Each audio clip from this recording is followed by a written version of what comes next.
I'm standing here underneath the wing of the Brooklands Concorde, not to talk about this remarkable aeroplane in general, but rather to talk about a little known but extremely important part of it.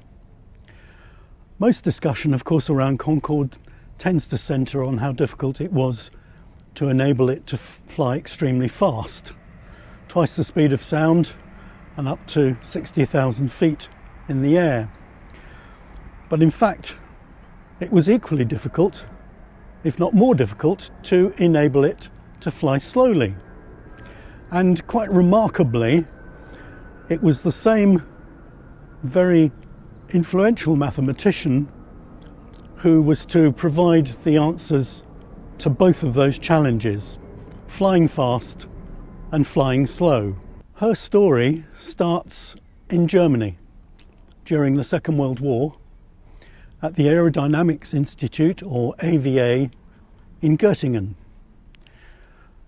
An AVA professor called Adolf Busemann had written a paper in the 1930s indicating that if one could sweep back an aircraft's wings, it would offset the drag that tends to occur as the aircraft approaches the speed of sound. During the war, the AVA continued its research into high-speed flight, and two of its scientists, aerodynamicist Dietrich Küchemann and mathematician Johanna Weber, developed a number of complex equations that were designed to show the airflow over the fuselage and control surfaces of a high-speed aircraft. After the Second World War, both Küchemann and Weber came over to the UK, and they worked at the Royal Aircraft Establishment at Farnborough.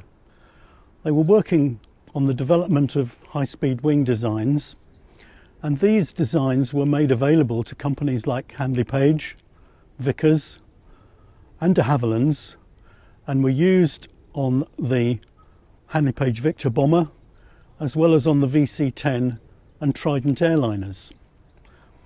From there, Küchemann and Weber went on to consider how to design a wing for a supersonic aircraft, an idea that was at that stage being developed both in France and in the United Kingdom.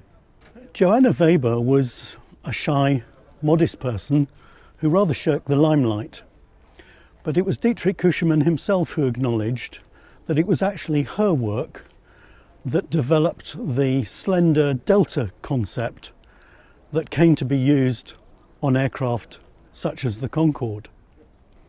In its original form, the slender delta, although very good at high-speed flight, was no good for low-speed flight.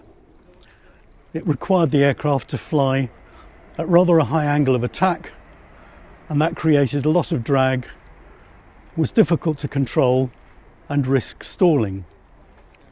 But Johanna Weber then came up with a very subtle idea that transformed that challenge and enabled the Concorde to fly at low speeds and to land on runways of normal length in existing airports around the world. Johanna Weber's solution to low-speed flight for the Concorde is actually just above my head here.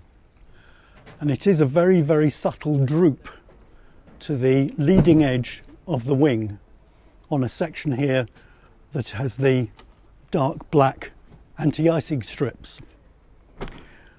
The idea of the droop was to generate a vortex that would flow up and over onto the top of the wing, where it would create an area of low pressure at relatively high angles of attack.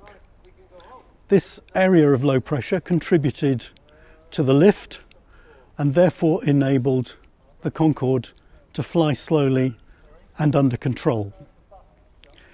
It's a subtlety that was unfortunately missed by Tupolevs, for instance, when they designed their Tu-144 supersonic aircraft, which subsequently had to be fitted with canards or small winglets at the front of the aircraft to control it.